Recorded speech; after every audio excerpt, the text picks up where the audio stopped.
如果我哋相信藝術嘅光譜係非常之多元嘅話，藝術創作嘅目標其實就要發現同埋聽到每一位創作者裏邊內心嘅説話。我哋希望讓藝術家喺呢一個創作嘅土壤上面能夠繼續努力咯，而且將來佢哋能夠有足夠嘅自信去講呢個唔止一個機會，而係一個讓佢哋去發光發現嘅一個地方。最初成為我哋諗緊呢一個賣藝計劃嘅時候咧，我哋係諗緊我哋喺香港展覽藝術會入邊好多唔同種類嘅藝術計劃啦。咁但係個時間都係比較短嘅，咁我哋就諗，我哋有冇機會可以有一啲有進階性嘅一啲嘅藝術學習計劃咧？由1.0到2.0，其實我哋嘅展覽藝術家係由一個學習嘅身份，去到佢開始醒覺自己係一個專業嘅藝術家嘅身份，而且希望能夠以佢嘅藝術專業去貢獻翻呢一個社會。去到2.0嘅時候咧，佢哋除咗對呢一個技藝或者我哋技巧上面嘅進心之外咧，其實喺佢其他即係關於呢個藝術項目嘅發展上面咧，都有好多唔同嘅需求。例如對於個行業上面嘅認識啦，一啲嘅私有計劃啦，讓佢哋參觀展覽啦，讓佢哋認識一啲在職嘅藝術家啦。其實呢啲嘢咧都係喺我哋即係2.0，我哋講賣藝邁向藝術家之路呢一樣嘢，係一啲好重要嘅一啲嘅培訓嘅內容。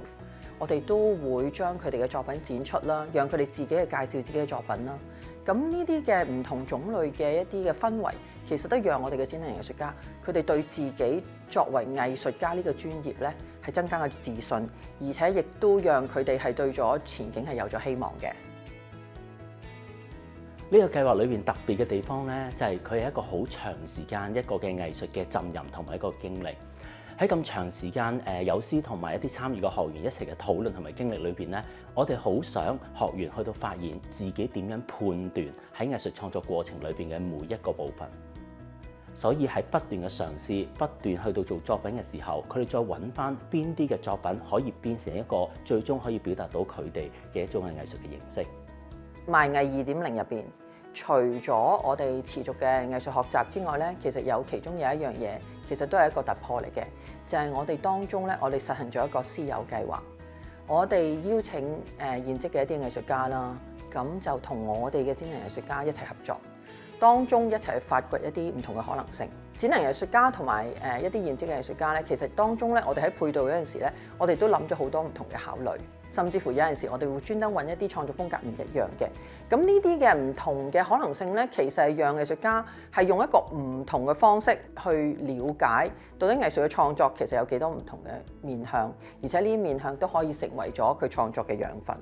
經歷咗咁多不同形式嘅創作啦，同埋體驗之後，其實希望佢哋能夠建立屬於自己一套嘅藝術風格，同埋裝備好自己，踏進專業嘅藝術之路。喺繪畫組其中一個課節裏邊咧，導師介紹咗一啲嘅藝術形式同埋方法，然之後邀請學員去到做。而係其中一個學員咧，直接去到講話佢唔中意、唔想做。其實嗰下咧，我係幾大嘅一種衝擊㗎。但係後嚟我自己諗翻嘅時候咧，會覺得佢哋識得判斷自己邊啲係喜歡同唔喜歡，其實喺藝術創作過程裏邊係非常之重要。因為判斷呢樣嘢就係呈現緊佢哋自己睇世界嘅方法。今次嘅中期展覽，我哋嘅展覽名咧叫做藝力，係強調緊佢哋喺咁多個月以嚟嘅藝術歷程。我好希望觀眾能夠喺今次嘅展覽裏邊咧，去到睇到15位嘅殘疾人士，佢哋各人唔同睇世界嘅方法，同埋佢哋作品之間嘅對話。作為香港展覽藝術會嘅一員啦，其實我哋都持續咁希望喺各方面希望能夠推動，亦都推廣展覽藝術嘅。喺呢個計劃入邊，我哋見到好多成功嘅例子，好多藝術家由佢自己冇信心自稱藝術家，到而家去話俾人聽，我嘅創作係啲乜嘢嘢。我見到呢個成果咧，其實都係個長期耕耘嘅成果嚟嘅。我哋希望佢哋繼續以創作作為佢哋嘅初心啦，欣賞自己，亦都讓更多人去欣賞佢嘅創作。